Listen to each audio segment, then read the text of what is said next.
ng kapistahan ng bagong buwan. Ito ay mahalagang araw sa ating tipanan. Kaya magbihis na at tayo ay magpunta sa banal na dako, sa hayakal ng ating Ama. Bagong buwan ay pahalagahan, sapagkat ito ang pinagmulan ng mga itinakdang kapistahan. Kasama na ang banal na araw ng kapahingahan, tumugon at makisa para sa alahaya, patunugin ang mga shofar at magsikanta. Ito ay pinagbilin ng Haring Abba Yahweh, kasama na ang pagbabasa ng Torah. Ihanda ang mga pang-alay ng bawat isa,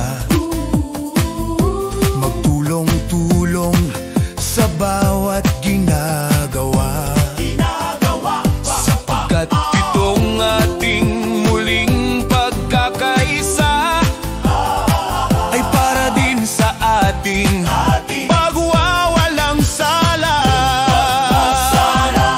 Bagong buwan ay pahalagahan, sapagkat ito ang pinagmulan ng mga itinakdang kapistahan. Kasama na ang banal na araw ng kapahingahan, tumugon at makiisa para sa alahaya, patunugin ang mga shofar at magsikanta.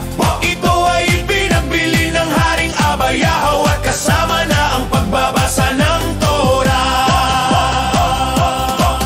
Kapatid, dapat po nating sariwain ang mga pangaral ng ating kahanim upang maging matuwid sa harapan niya, sa kadakilaan ng Haring Abba Yahweh. Hipan mo ang shofar, yakapin ang kapatid, magpakumbaba, makipag-usap, makipagbate. Ito'y mahalaga sa ating tipanan sa Kanya, para katanggap-tanggap ang alay natin sa alahaya.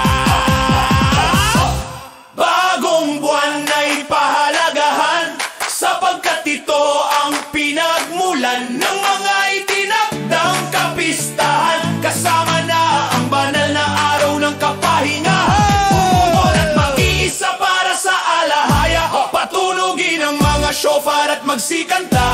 Ito